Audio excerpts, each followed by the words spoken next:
hagan realidad. Despierta.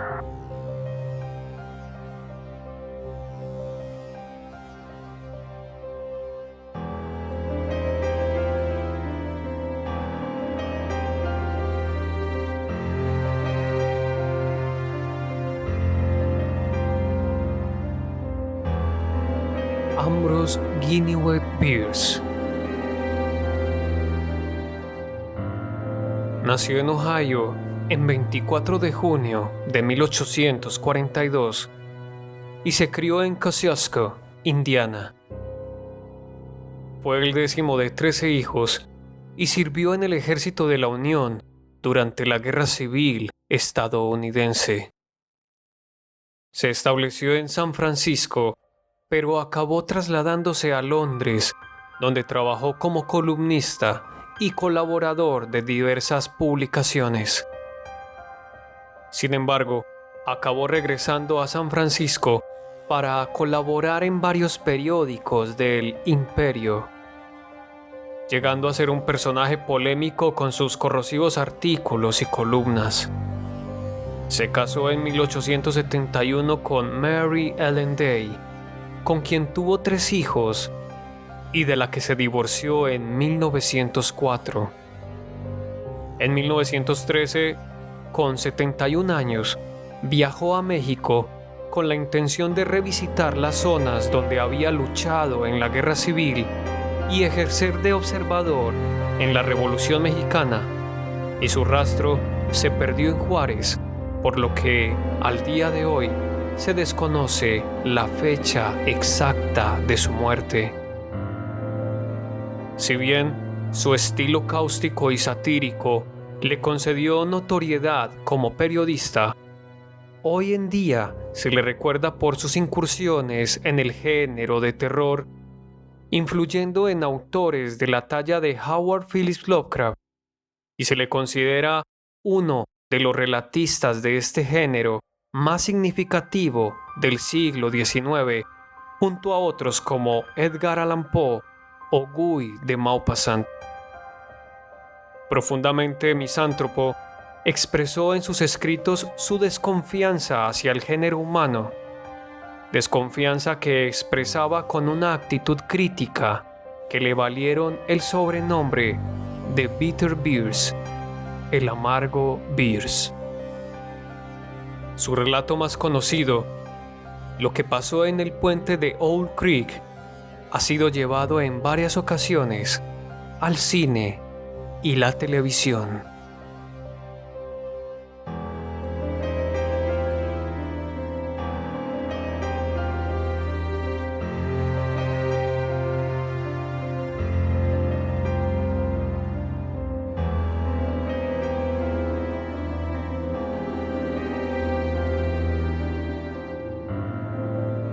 En este capítulo presentamos La ventana tapiada por Ambrose Bierce.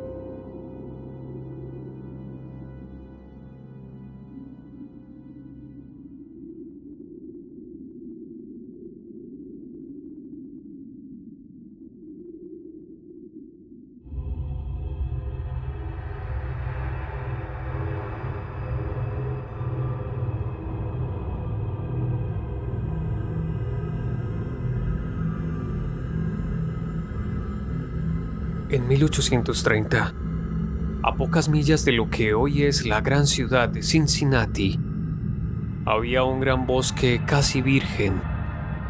La región entera estaba poco poblada y quienes allí vivían eran gentes de la frontera, espíritus pioneros que, después de alzar cabañas bastante confortables en la tierra conquistada al bosque y después de alcanzar una prosperidad que hoy no nos parecería tal, sino pura indigencia, abandonaban todo, empujados por una cierta inquietud, por algo misterioso, aunque probablemente debido a su afán de aventura, para dirigirse al oeste y hacer frente a nuevos peligros y a mayores privaciones, hasta conquistar esas escasas comodidades que habían abandonado.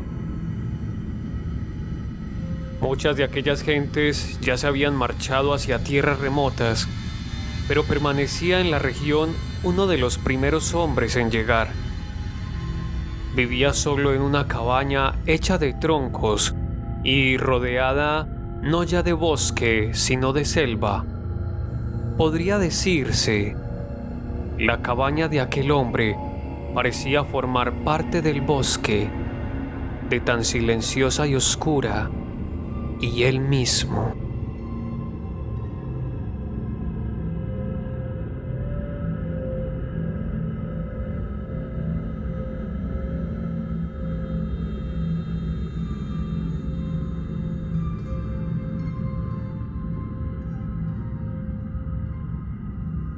Nadie le había visto jamás esbozar una sonrisa, y nadie le había oído decir nunca una palabra de más, ni mucho menos una lisonja.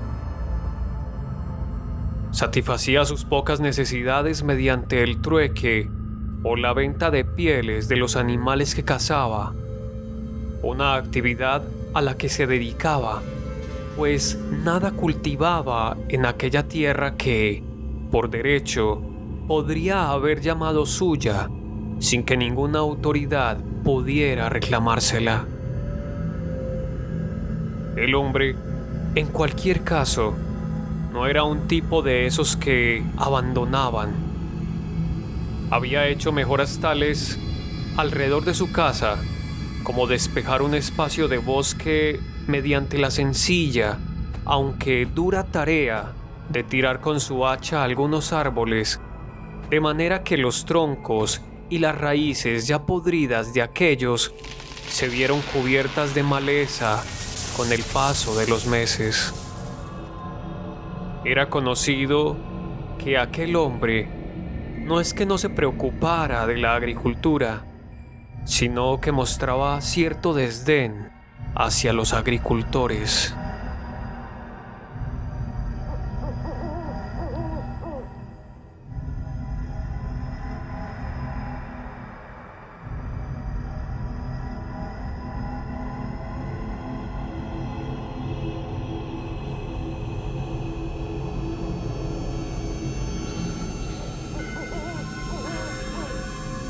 Su cabaña, en la que tenía una buena estufa de leña para calentarse en invierno, una cabaña de techo de tablones sostenidos por vigas transversales y con los troncos de las paredes recubiertos de barro agrietado con el paso del tiempo, tenía solo una puerta y una ventana.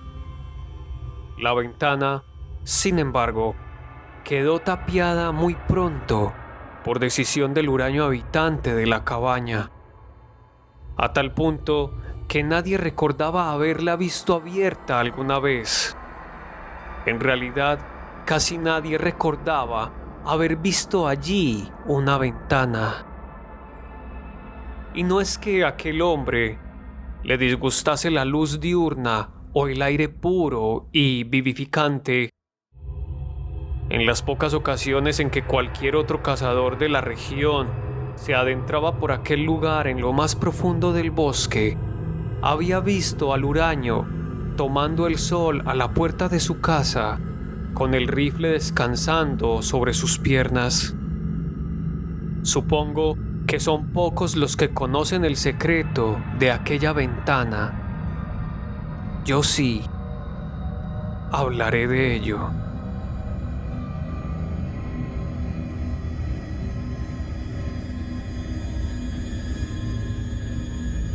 Decían que se llamaba Murloc. Aparentaba unos 60 años, aunque solo tenía 50. Algo que no eran precisamente los años había contribuido a hacer que el tiempo se le echara encima, envejeciéndolo. Tenía largos el cabello y la barba, muy grises. Sus ojos, de un azul grisáceo y muy apagados, parecían hundidos en sus cuencas. Su rostro completamente surcado por arrugas muy profundas que parecían pertenecer a sendos sistemas convergentes. En cualquier caso, era el que mejor se hubiera podido imaginar para su delgadez y su gran estatura. Tenía los hombros caídos, como los hombres que se han desempeñado mucho tiempo cargando y descargando en los muelles. Yo nunca lo vi. Debo decírselo antes que nada.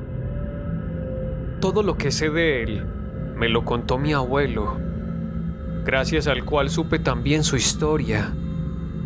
Mi abuelo incluso lo tuvo por vecino un tiempo, antes de que el huraño decidiera levantar su cabaña en lo más apartado del bosque.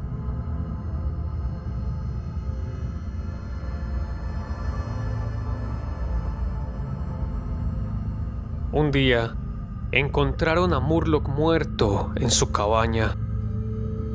No era tiempo en el que abundaran los periódicos, ni mucho menos los forenses, por lo que supongo que todo el mundo pensó que había muerto por causas naturales. De no ser así, me lo habrían dicho y supongo que aún lo recordaría. Tengo buena memoria. Solo sé que, gracias a lo que probablemente era simple sentido común, su cuerpo recibió sepultura cerca de la cabaña que había habitado, donde él, a su vez, había enterrado tiempo atrás a la que fuera su esposa. Tanto tiempo atrás que apenas le recordaba ya nadie cuando murió Murlock. Con su muerte, pues, se cierra el capítulo final de su historia.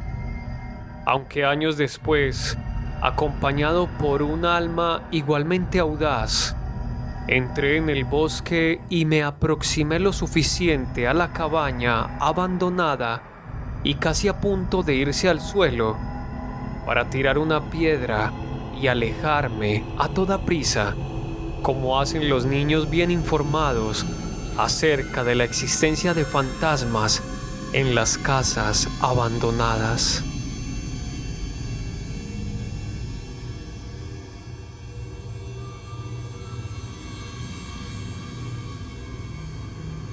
Hablemos, sin embargo, de algo más importante, de aquel capítulo referido a Murlock que me contó mi abuelo. Cuando el hombre levantó la choza y empezó a emplearse con el hacha enérgicamente para hacer un claro, cosa a la que se dedicaba cuando dejaba descansar el rifle que le daba de comer, era joven, fuerte, incluso albergaba ciertas esperanzas, como cualquier aventurero en tierras extrañas e inhóspitas. En la región del este de la que provenía, se había casado, como era costumbre en aquel tiempo, con una joven digna, desde luego, de la mayor de sus devociones. Aquella mujer compartía con él peligros y privaciones, siempre con el mejor espíritu y el corazón alegre, henchido también de esperanzas.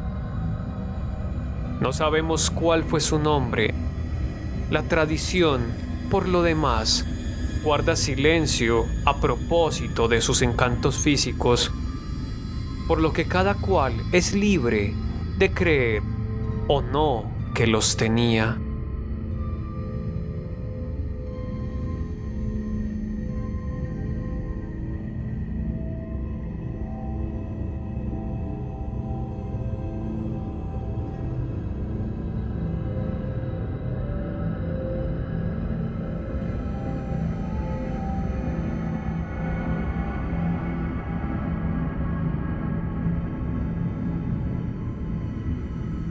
Pero no permita Dios que yo comparta esas dudas. De su alegría, probable consecuencia de su belleza, hay testimonios suficientes por lo que sabemos de la vida de Murloc una vez quedó viudo. Solo el magnetismo de un recuerdo imborrable pudo haber encadenado su espíritu, siempre aventurero, a aquel lugar una vez que ella se hubo ido. Un día, regresó Murloc de cazar en algún lugar distante de su cabaña y encontró a su esposa enferma, delirando por culpa de la fiebre. No había un solo médico en muchas millas a la redonda.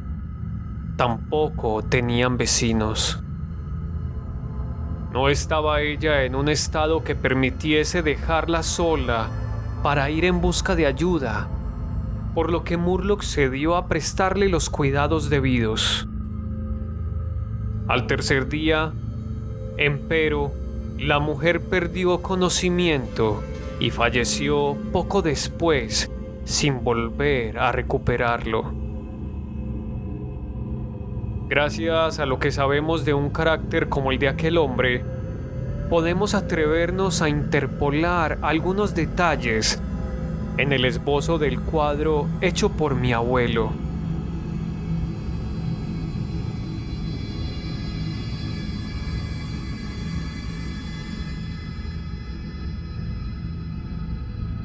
Cuando comprobó que estaba irremisiblemente muerta, Murloc conservó la calma necesaria, a pesar de su dolor, para recordar que los muertos deben tener entierro, y no solo eso, sino que deben ser preparados para recibir sepultura. Pero, al tratar de llevar a cabo un deber tan sagrado, se equivocó repetidamente. Hizo unas cuantas cosas mal y las que hizo bien simplemente las repitió. Sus fracasos en cosas sencillas y comunes no dejaban de sorprenderle, como el borracho que se asombra ante la aparente suspensión de las leyes naturales, conocidos como la del equilibrio. Se sorprendió igualmente de no haber llorado una sola lágrima al verla muerta, a pesar del gran dolor de corazón que sentía. Una sorpresa en la que había mucho de vergüenza, pues, al fin y al cabo, puede que no resulte un detalle, una demostración de cariño.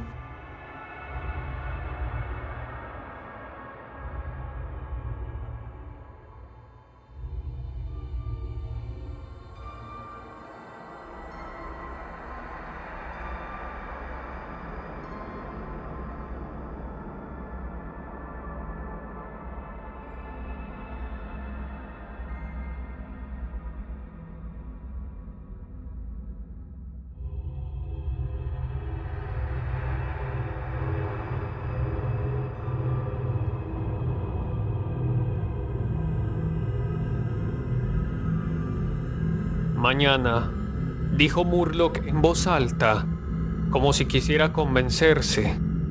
Tendré que hacerle una caja y cavar la tumba.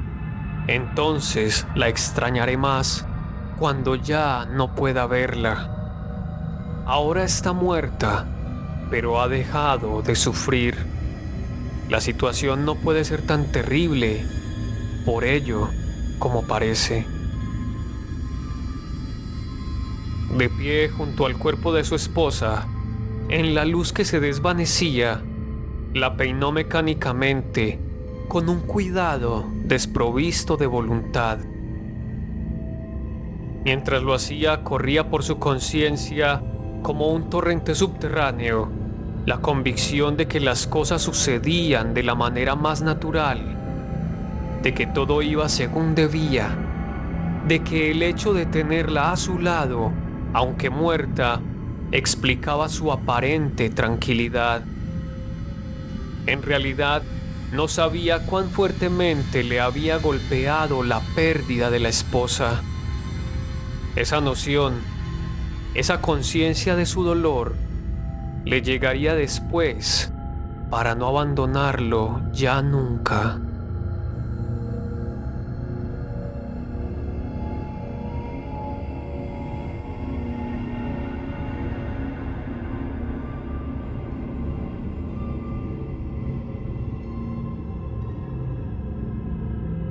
La pena es que un artista que maneja poderes tan diversos como los instrumentos de los que se vale para ejecutar la marcha fúnebre, evocando en algunos seres las notas más brillantes y agudas y en otros las más suaves y graves, esas que vibran de manera recurrente como el ritmo que marcan los tambores.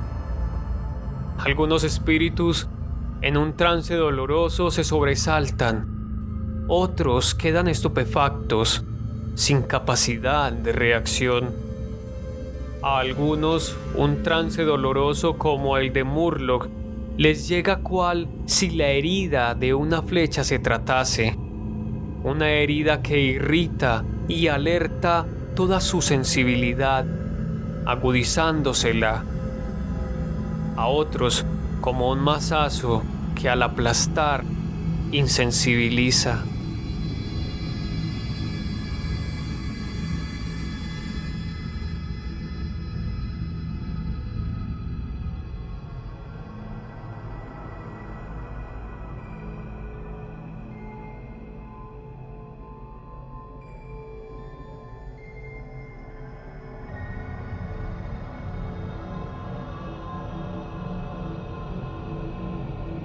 Podemos suponer que Murloc se vio afectado de esta manera, ya que, y en eso tenemos certezas, no hacemos conjeturas, apenas hubo terminado su piadoso trabajo, se dejó caer en una silla junto a la mesa de la cabaña donde había puesto el cuerpo de su mujer, y notando cuán blanco parecía su perfil en la espesura de las sombras de la tarde, puso los brazos sobre el borde de la mesa y se dejó caer entre ellos, con los ojos sin derramar aún una lágrima, pero completamente exhausto. Entonces llegó a través de la ventana abierta un sonido largo y sollozante, como el grito de un niño perdido en lo más profundo del bosque.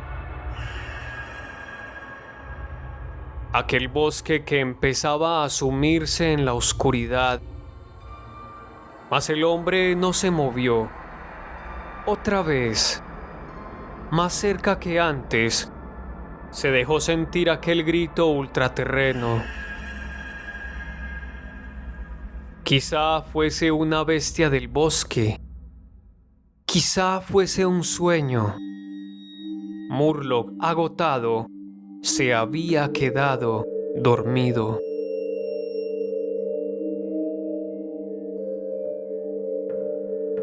Horas después, como se llegó a saber posteriormente, el que velaba el cadáver de manera tan descuidada despertó y levantando la cabeza de entre sus brazos, escuchó con atención, sin saber por qué lo hacía.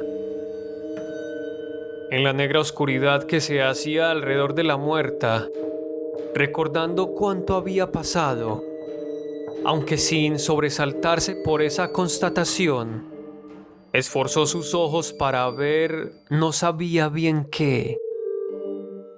Tenía los sentidos alerta, la respiración entrecortada, la sangre detenida en su circulación.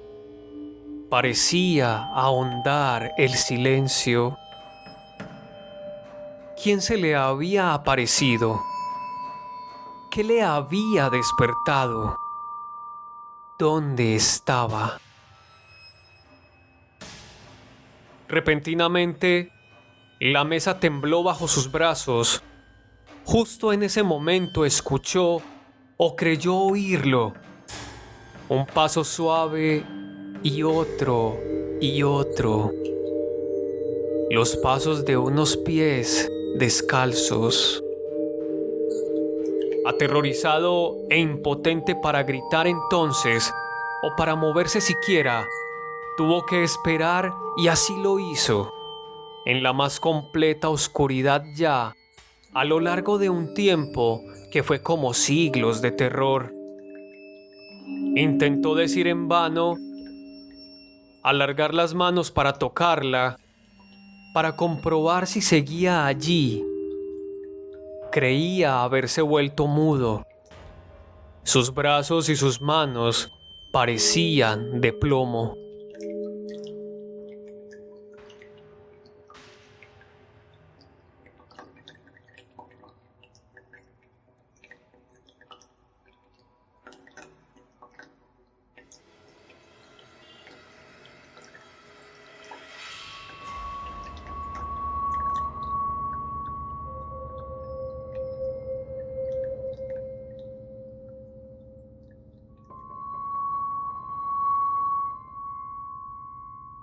Lo que sucedió fue realmente espantoso. Algo sumamente pesado pareció caer sobre la mesa, de forma tal que ésta, estrellándose contra su peso, a punto estuvo de tirarlo al suelo de espaldas. Mientras se oyó y sintió la caída de algo al suelo, con un golpe tan violento que toda la casa pareció sacudida por el impacto.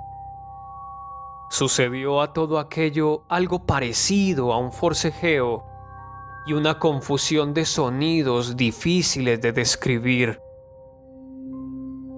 Murlock consiguió ponerse de pie. El pánico se había apoderado por completo de sus fuerzas. Haciendo un esfuerzo en verdad denodado, consiguió poner las manos sobre la mesa y comprobó que estaba vacía. Hay un extremo en el que el terror puede llevar a la locura y la locura incita a la acción. Sin un propósito firme, sin otro motivo que no fuese el desorientado impulso de un loco, Murlock se lanzó contra la pared. Con alguna dificultad logró hacerse con su rifle y lo disparó repetidamente a un lado y a otro, sin preocuparse de hacia dónde apuntaba. A la luz de los fogonazos que salían de la bocacha del arma, con cada tiro vio un felino salvaje y enorme que arrastraba a la muerta hacia la ventana, con los colmillos clavados en su garganta. Después, la oscuridad más negra que antes y el silencio aún más hondo.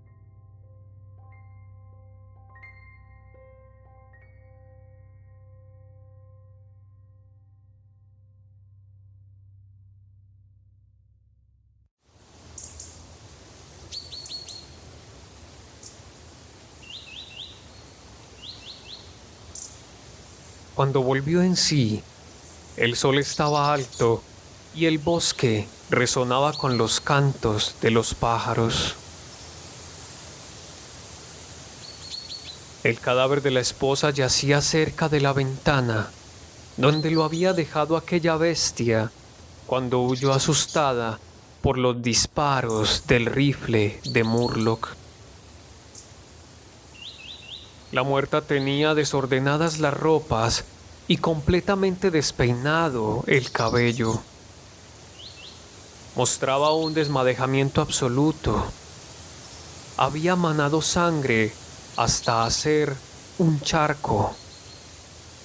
Sus dientes sostenían aún un pedazo de oreja de la fiera.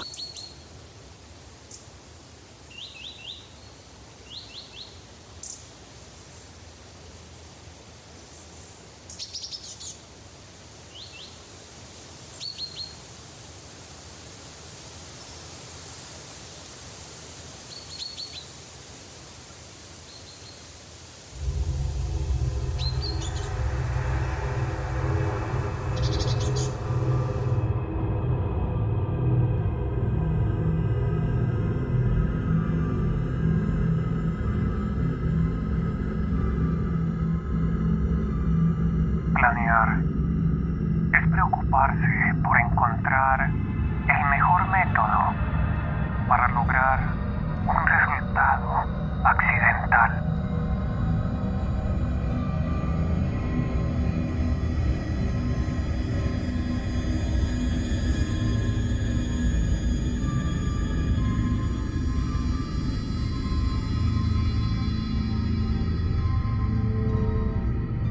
Este fue el cuento La ventana tapiada por Ambrose Bierce. Espero que esta historia haya sido de todo tu agrado. Agradezco mucho tu apoyo dándole me gusta a esta producción. No olvides suscribirte al canal y compartir la historia con todos tus amigos. Nos vemos en el próximo capítulo.